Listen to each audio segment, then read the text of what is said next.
Assalamualaikum warahmatullahi wabarakatuh. Perkenalkan, nama saya Umu Fatimah. NIM G701-21025. Dosen Bapak Kusnadianto Abbas, SPD, MPD. Salam kenal. Apa sih bahasa itu?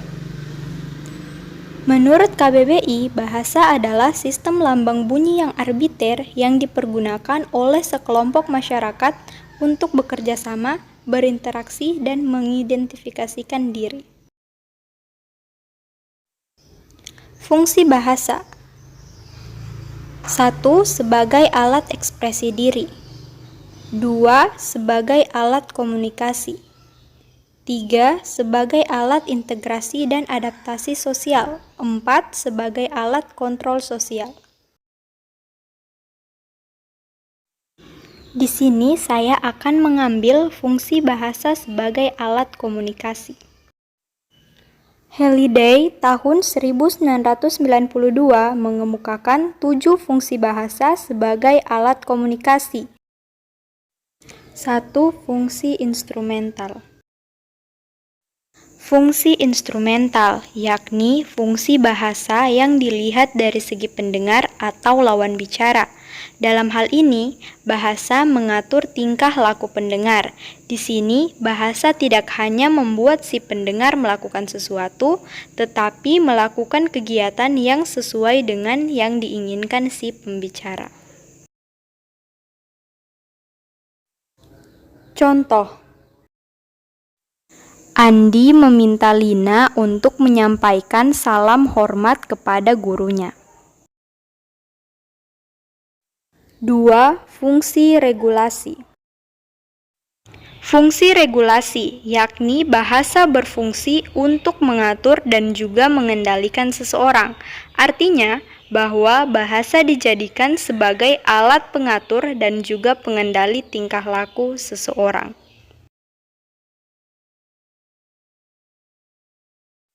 Contoh.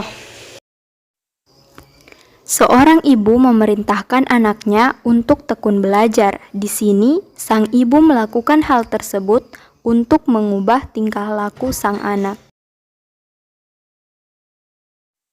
3. Fungsi interaksional. Fungsi interaksional memiliki arti bahwa bahasa berfungsi sebagai alat untuk berinteraksi dengan orang lain. Bahasa digunakan oleh manusia sebagai alat dalam bergaul dengan sesamanya.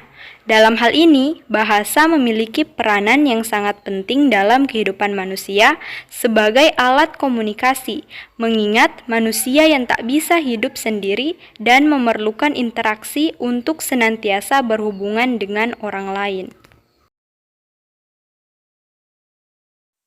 Contoh. Penyapa menyapa dengan sapaan yang tepat dan hormat. 4.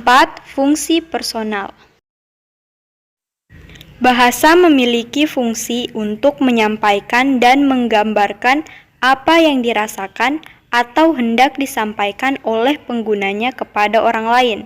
Bahasa dalam hal ini juga dapat memberitahu keadaan pribadi seseorang. Contoh. Kita bisa mengetahui seseorang marah dari kata-kata yang diucapkannya dan juga dari ekspresi wajahnya. 5. Fungsi heuristik. Fungsi heuristik berarti bahasa memiliki fungsi penting sebagai alat komunikasi dalam rangka mencari dan mengembangkan ilmu pengetahuan. Sebuah ilmu pengetahuan akan dapat dipelajari apabila tertuang dalam sebuah bahasa yang dapat dipahami oleh mereka yang mempelajarinya.